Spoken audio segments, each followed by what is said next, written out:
The story of Egypt, Massachusetts. Many of you may not know, but I play bass in a band called Black Helicopter. And we just released our new record on Black Friday last week, and it's streaming on all the services now. And I have a song called Egypt, Massachusetts. It starts the second side of the record. You can see the record up behind me. It's called Balancing Act. And I thought I would tell you a little story about this song.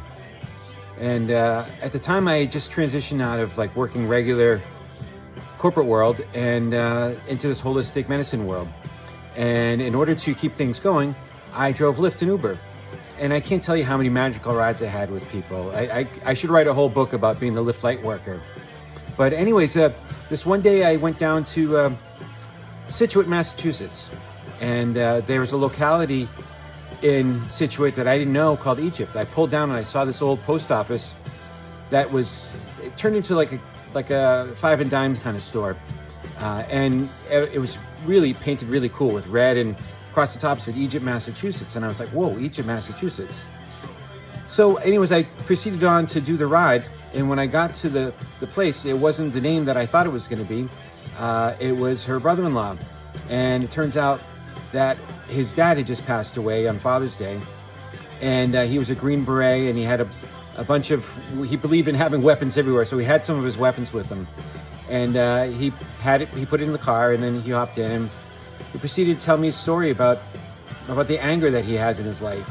And he keeps getting into fights, and he has to smoke a lot of weed, and he's just really struggling. And I said to him, you know, when you get back to home, I was driving to the airport. I said, an eagle or something is going to appear to you at some point. It's going to be your dad. And so I dropped him off, and the next day in meditation, I visualized an army coming out of the woods, and a man stopping in front and walking forward. And he transitioned from an army uniform into a Hawaiian shirt and shorts. And next to him was a woman. And this fella had told me his mom had died of cancer in her 50s. And it was his mom and dad. And they came to me, and I said, you want me to give him a message, don't you? And they said, yes. And they said, tell him he's got a heart of a lion, but it keeps getting in the way. He's got to stop his fighting and let love show the way. It's not too late to change. And then I thought, okay, they left. I woke up and I didn't know what to do with that. So I went and got a card at my favorite little store here in town, Open Doors, and it was a lion on the face of it, blank on the inside, and I wrote the story out for him. And then I went out to find the house again, and I couldn't find it.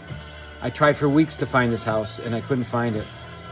And then one day, I stopped by that bric-a-brac store, and I said, Spirit, if you want me to deliver this message, help me find it. And I found it. I dropped it off in an envelope and said, please send to your brother-in-law in California. And then I wrote the song. So that's the story of Egypt, Massachusetts.